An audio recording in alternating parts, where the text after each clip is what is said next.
Good afternoon, everyone, and welcome back to Oxygen for the Soul. This week's Perashat Ki Tissa, is one of those parashiyot where you have so many questions, and every year you study it, every year you ask the questions, and you never find those questions to be those answers very satisfying. And I'm not suggesting that today you and I will walk away with the most amazing answers, but we got to ask really good questions. So let's start with that. Parsha begins with the opening words of Ki Tissa. Okay. Parsha reads as follows: "It says Ki Ve'davar Shemo Moshe Lemor Ki Tissa ad Rosh Bnei Yisrael." When you take, when you begin to count the heads of the Jewish people, lifkudehem, according to their numbers, natnu ish kofer nafsho laHashem. Let each one give a certain atonement to God, bifkodotam, in order for him to atone them. Lo yebam negef bifkodotam. And this way there will be no plague amongst those that are counted. And this is a interesting question in general. Why is it that you can't count the Jewish people? Do you ever have that experience where you're with your family and you're traveling and you're at some amusement park, and then they're like, we're looking for a minyan. Do we have a minyan? They start counting, not one, not two, not three, not four. And you hear the goyim passing by, and they're like, well, why are they saying not one? Like, this is such a weird way of counting. Why can't you just count the person, And then, it's this interesting idea that the pasuk says that you can't count someone, because if you do, there'll be a negef, there'll be a plague. You and I at this point know what a plague looks like. We survived one, albeit a smaller plague, and certainly not the plagues that were as severe as they were during the times of the Jews in the desert. But we still have to ask the question, why? Why is it that you can't count someone? And we all know the answer to this. Very simply, is that when we are seen as a collective, right? When God uses his powerful gaze to look at the hearts of men, okay, to see what you and I are doing, when he looks at me as an individual, it's very difficult to hide anything. But when we are always focused on the collective, that it's not just me, it's about the other, and therefore when God is looking at us and it's in our totality, that's when he can go ahead and oversee some of those, little smudges of mistakes that you and I have made. And therefore, pasuk says, "But nanu ish kofer nafsho." We want to go ahead and we want everyone to be counted, to be atoned, so they can be forgiven. Lo yevem negef, of course, and there will not be any kind of a negef, no plague among them. But this is what they should do.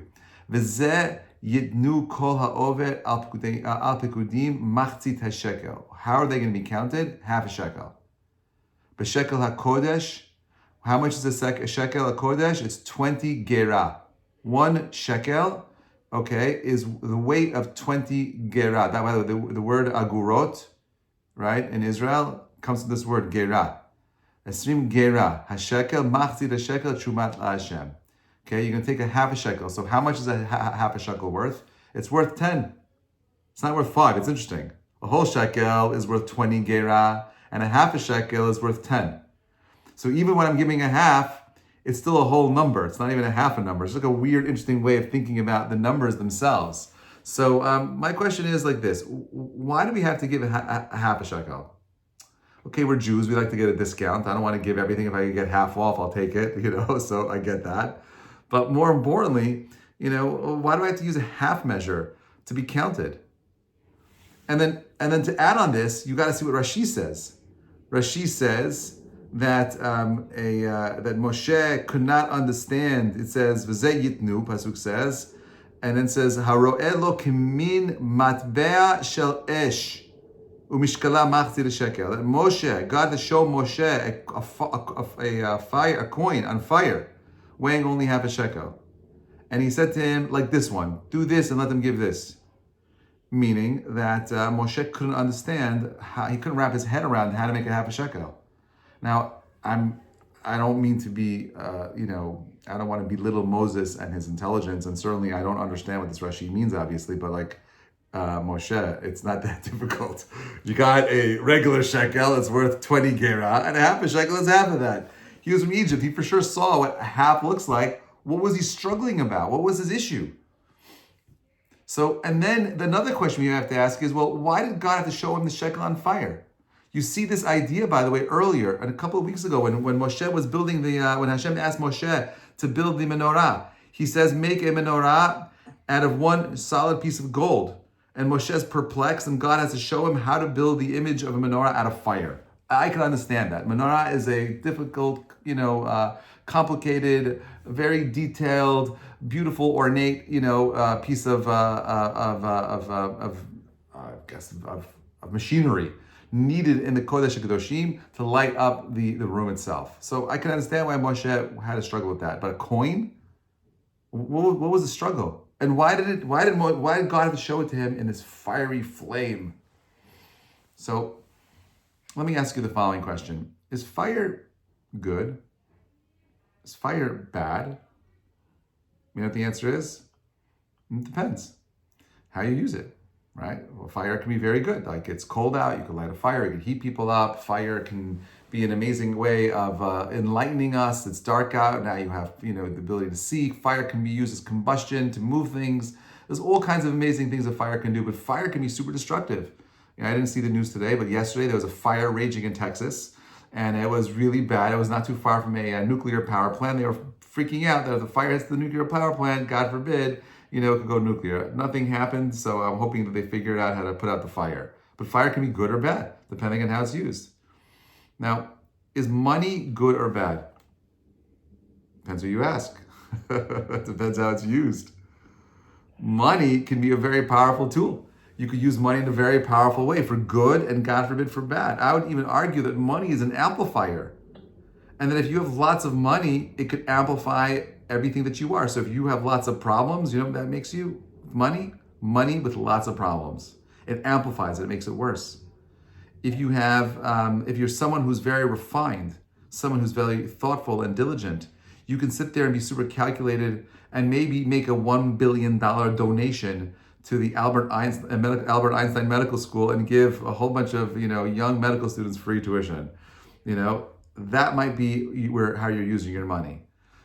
But ultimately, money is neither good or bad. Now, to be a citizen, to be a person, is it good or bad to be a human being? Well, it depends. How do we use our lives? It's interesting because when we fast forward to the mid to the end section of the Parsha, we know that Moses is standing up there basking in God's presence. He's carrying these ruby red, stone fiery tablets. The God says he used his finger of his hand and he carved out the letters into the tablets. Okay, if I had to just pause for a moment and just imagine that scene, because they don't do a good job in the Ten Commandments. You see Moses coming down with these stone tablets and but the Midrash says they were made of ruby. Okay, these red, shiny tablets. Okay, sapphire. Thank you, a sapphire, right? And these beautiful tablets are I don't know my stones. You have these beautiful tablets coming down, and if I had to go ahead and point to one moment in history that would be the most transformative ones, it would be this moment in history. Imagine having the ability to point to something and say, this is from God. And then looking at it and it being so obvious and apparent to you that this is godly. Any doubt that us human beings would have would be gone. Where did that come from? It's heaven. Came from God. Is there a creator in the world? No doubt about it. Moshe comes down and what does he see? He sees the Jewish people worshiping the calf. What are they doing there worshiping a calf? You just witnessed 10 of the most amazing miracles that happened in Egypt. You saw the splitting of the sea. You had the man, you had the water, you had God speaking to you, Anochi Hashem Elokecha, and you still worship a calf? Now, what's interesting, by the way, is where did the calf come from?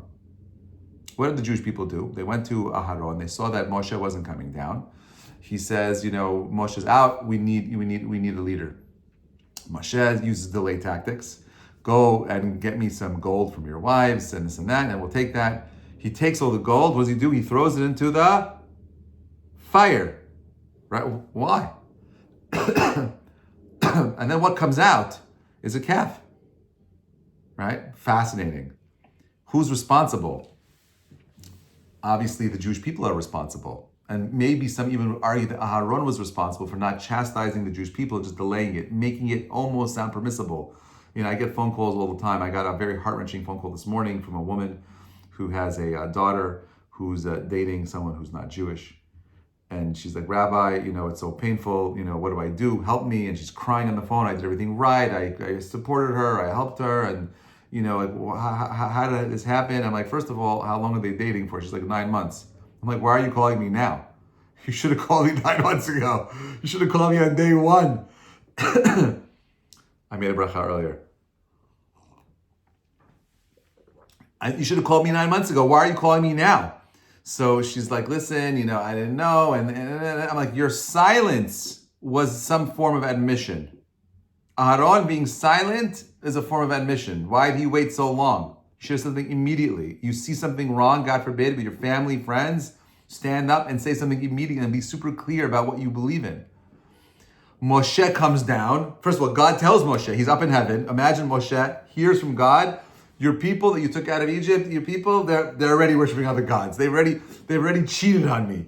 They broke the covenant. Right there in the same spot, the same mountain, where they heard my voice and I came down and I gave the 10 commandments in the same exact spot. Over there, that's where they're cheating on me. On some animal, some golden animal. Ready?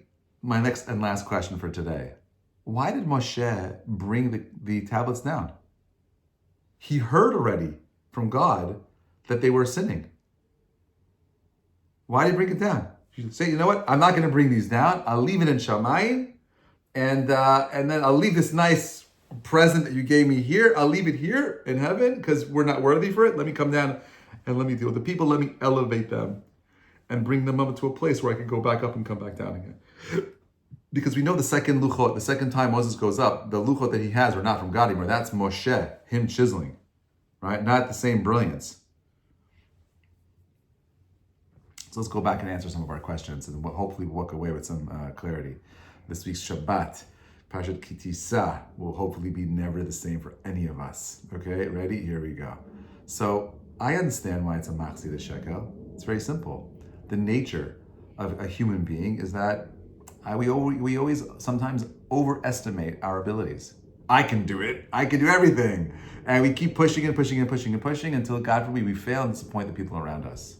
And therefore, the idea of the machzir the shekel, number one, is to humble me. When God created Adam and Eve, he created them in one being, right? It was a one body, male and female. And to much ire, those psukim and those midrashim are often used today. Well, Rabbi, you see, God created man, both male and female, so it's obvious that human beings are gender fluid. That's the way God intended it. No, he did not intend it. Listen carefully, people. This is the reason why God did that. He created male and female in one body and then separated them. So when you take these two halves and you put them together, what do you have? A half and half. Now you have one. If you would have created a man and a woman separate, you put two people together, what do you have now? You have two. God created mankind as halves so they could recognize that there's something that is lacking within them, to find the humility to complete themselves through the act of being with someone else. And the parsha is about what? It's about census, right? Ki Tissa. You want to go ahead and, you want to count the people. What do you got to do? Ki Tissa, it's Rosh B'nai Israel. How do you count the people? How do you make someone count? By the word Tissa means count. You know what else it means? Tissa means to lift up. The way you make someone count is by raising them up. Support them. I told this lady who called me today with her daughter, I'm like, are you supporting your daughter? You tell her that no matter what happens, you will never accept this guy, period. But I love you no matter what. It's such a hard thing to play. And Moshe is stuck with this kind of weird space to be in. He just spent his whole life dedicating himself to taking out the people, fighting for them for the last, almost year, fighting them, ripping them out of Egypt and giving them their freedom, bringing them to God and so on and so forth. And now he hears this. He's not going to go ahead and take the most amazing opportunity of connecting humanity to God and leave it behind in Shamayim. He says the following thing, ready? And we all know what he's going to say. He says, on some level, Midrash says he didn't believe it. He didn't believe it. He's like, it's impossible. How can the people do this? How is it possible? I invested so much. I sent my kid to yeshiva. I sent my kid to this and that. How could be dating a goy? Moshe is saying, how could they do this? I just did 10 miracles. God in the mountain. How did I mess up? The animal, the object that comes out of the fire, remember, fire is either good or bad. Depends how we use it. All right? This egel that came out of the fire, it could be good or bad. All right, we could speak about why the egel on so many levels, but the base layer, why an animal came out. Okay? To be a human being means that you're aware of the fact that human beings are not like animals. Every single human being lives on a vertical plane. Every animal lives on a horizontal plane. The vertical plane reminds me that there is a top-down feature to a human being. That what comes on top? The mind. Right? Lower, the heart. Okay, and therefore, if I have a dispute between these two areas, what comes first? Hopefully, it's the head and not the heart. The Jewish people were living in a world where there's no difference between their head and their heart. An animal, it's all the same on the same plane. It's all equal. The head, the heart, their desires, it's all one plane. Okay, and the Midrash is teaching you that the Jewish people lost themselves to their desires and they weren't thinking clearly. And when Moshe recognized that there was no one there, they were so lost emotionally in that act of still, when he came down, they didn't stop. They were still worshiping. They did the 3 cardinal sins. They killed Hur. They killed Moshe's brother-in-law. They committed murder. They did adultery. And of Zarah, the 3 cardinal sins all happened right there. Moshe's watching it. He says the Jewish people are no longer in a place where their heads, their minds can connect to what the Luchot represent. And he had no choice but to smash the one relic, this one item, that would allow us to have a deeper intellectual perception of what it means to be connected to God. It's over. The Parashah is about one thing. It's about human choices. We're talking about building a society, building a civilization. You build a civilization on the backbone of moral principles. You build a civilization with teaching humanity that we each have the unique ability of making the world great through our action, our choices. Hashem shows them the shekel on fire because fire represents chaos. The world is in a state of chaos. The world is constantly breaking down. And our responsibility is to put the fires out. Our responsibilities are to see b'makom she'en ish. B'makom she'en anashim hishtadel hiyot ish. In a place where there are no individuals, are you willing to stand up to be the man? Right? The ish and the isha coming together. The yud and the he and the ish and the isha. The God's name, the fire that's there, can be something so profoundly amazing. 2 people in a relationship have the power of coming so close if they get it right. And God forbid, so far apart if they get it wrong. But if you want people to count, you gotta lift them up. You wanna make sure there's no plague. When you're counting people, make sure that they recognize that there's humility in their bones.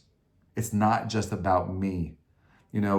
I meet with a lot of couples, and I often tell people that, it's really difficult being in a relationship because our whole lives, especially us parents, we teach our children that one of the greatest values you can have is independence. I want you to be independent.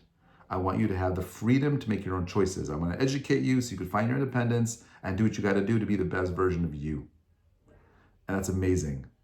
But the problem with independence is that independence in a relationship often destroys the relationship. Right? And therefore, what we're trying to attempt to do in a marriage is something greater than independence. It's called interdependence. Do we create a space for somebody else? Do we trust? Do we love?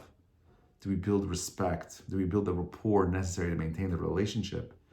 How are we doing that with God? How are we creating a space for God in our hearts so that we don't see ourselves as being complete, but we recognize there's something that is still not finished within ourselves, within our relationship with the world around us?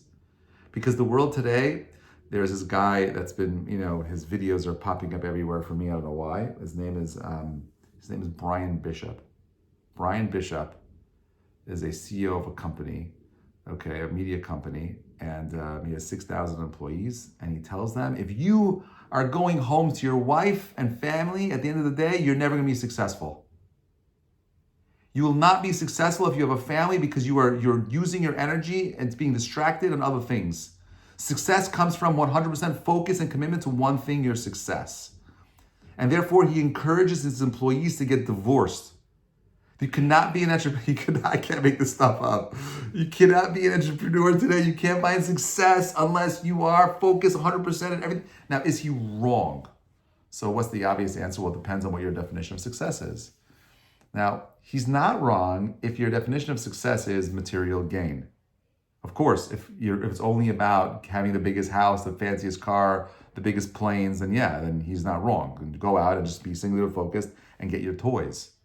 But the Parsha is the exact opposite of that. That's the mistake Am Yisrael wanted. They didn't want to have a cerebral relationship with Torah.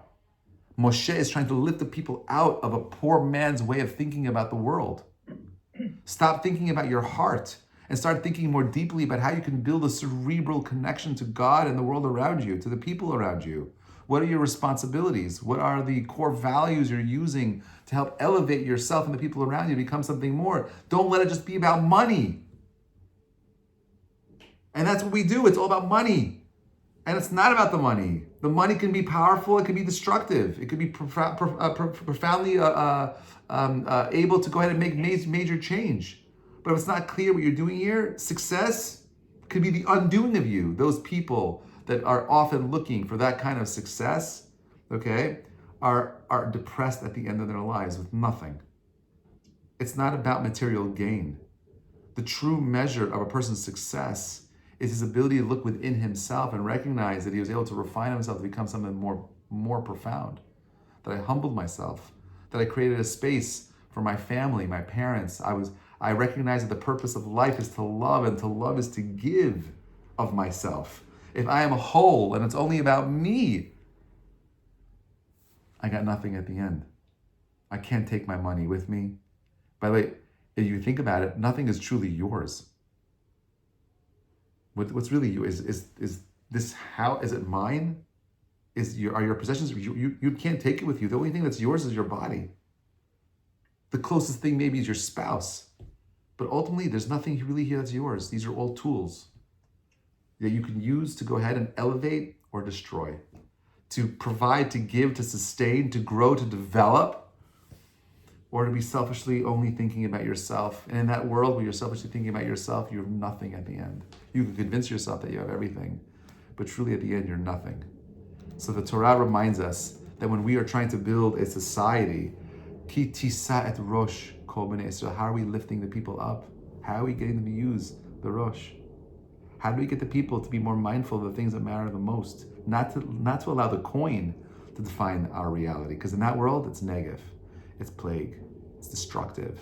But a world of meaning is a world where we're able to look up and recognize that our mind is the connection to the ultimate source of all truth.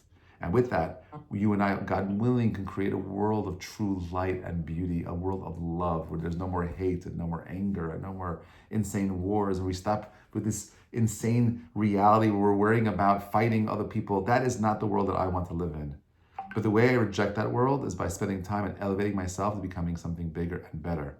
May Hashem bless us in the month of Adar, where we add to the joy. That joy is the recognition of our ability to do good. Let's lift up our heads tall and high and be proud of who we are, where we came from. And let us recognize that together as a community, as halves of a whole, we could be an unstoppable force for good that could get away and banish the darkness that we all too often feel surrounds us. Wishing you all a Shabbat Shalom and looking forward, Bezrat Hashem, to the conversation next week. Thank you so much for listening. Shabbat Shalom.